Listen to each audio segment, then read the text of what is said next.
Woolworths is going to be on the search for a new boss. Again, I reflect on all of this because of his attitude when it comes to Australia Day. I know that's ultimately not the reason why he's now gone from the job. I do think it has something to do with this little moment on Channel 2 the other night. Can we show when he stood up and walked out of an interview? Never a great idea.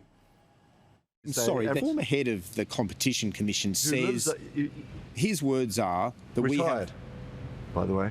I shouldn't have said that, Angus. Are we going to leave it in there if we are? Well, I mean, we're on the record. You said it. I mean, you know, let's move on. But yeah. Yeah, no, I think I'm done, guys. You know, I do this with good intent. You know, I don't do this with bad intent. You're walking out, really? Never a good look. But also, you know, it's a small little detail, but you know I can't help but sort of tell you how the sausage is made.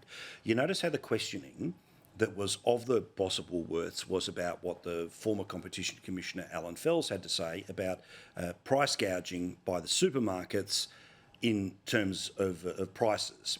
Now, that report was put together by the ACTU. They're obviously trying to create a distraction for the government in terms of whom is to blame for what you end up paying at the checkout. Interestingly, and not at all that there's coordination on these things, the report comes out a couple of weeks later, the union people over there at Channel 2 go and ask questions on the behalf of the report that's put together by the unions. I mean, not at all sort of a little show you of how the relationship works and how the circle of interest works together to build narratives. But the CEO is gone. We'll see what happens with them into the future. But also talking about supermarkets, what about the Greens wanting to introduce laws to determine how much a loaf of bread can be sold for in Australia? Well, the first thing to say is there's no power for the Commonwealth Government to do any such thing. There just is none. I do remember that Whitlam, I think, had a go at it, and of course he too found there was no such power. So it's bluster, but they are truly communists, these people. They're not just... They can wear the C word, the communist word, like that, because I would normally just call them socialists, but I really want to identify their particular version of socialism as communism, because when we go back and look at the history of it, the people who used to line up in queues because there was nothing on the shelves, there was nothing to buy. If a market isn't working, then you're not getting the goods you need.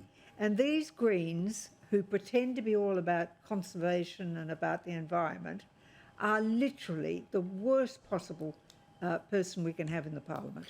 But also, I mean, I was going to say they're economically illiterate, but I do think that their understanding of free markets is a little more similar to a teenager learning about things, that I think that they have a very serious worldview of how economies should work, and that basically those with anything need it redistributed to everyone, so everyone ends up in the same place. But that's the essence of what Karl Marx wrote. The bottom line is they are communists and they should wear the label.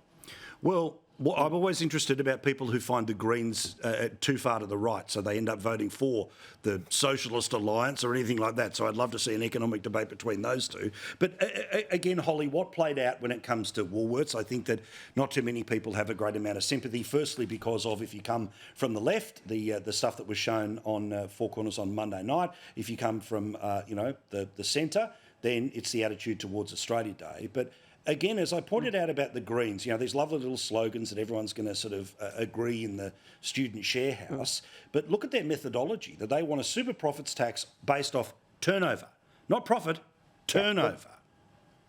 They don't even understand what the terminologies mean. I mean, these guys are true unicorn farmers. They are absolutely economically illiterate. They have no idea what is going on. You know what I'm doing tomorrow? If anyone else would like to waste a day and join me online, we have a duty of care inquiry tomorrow where we have a number of groups coming down to lecture us on the duty of care we have to the next generation around climate change.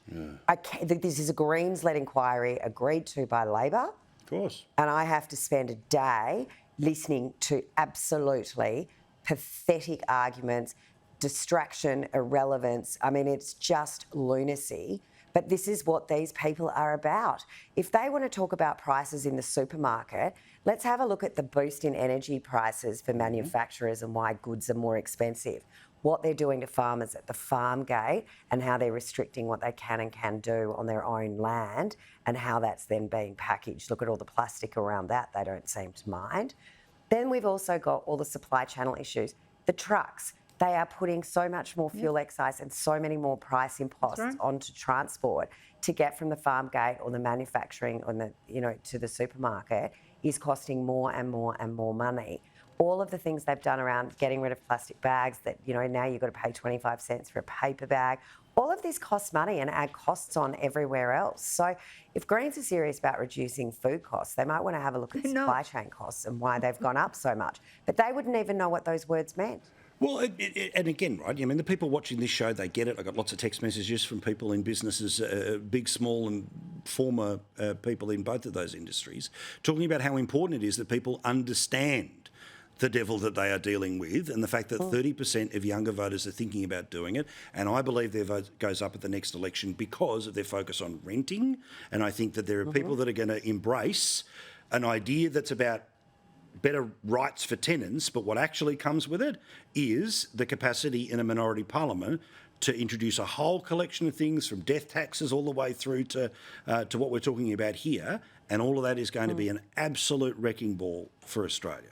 Yeah, well, that's why I don't agree with Holly when she says they don't know what they're doing. They do know what they're doing, Holly. That they want to destroy the system that we've got. They really want to destroy. Bronwyn, if they get in charge, you and I are two of the first ones on the wall. I can tell you that's how they think. I mean, Correct. These people are absolutely. I mean, look, I'm not disagreeing with you. I think they're economically illiterate. But whether it is willfully so as their copy of Das Kapital gets another read. Yeah, I think they know damn well what they're doing. They really do belong to the school of thought that they want to reduce the number of people on the planet. They think that human beings are a pollutant. They don't care how they die, basically, as long as they are. And we'll probably discuss another aspect of that a bit later.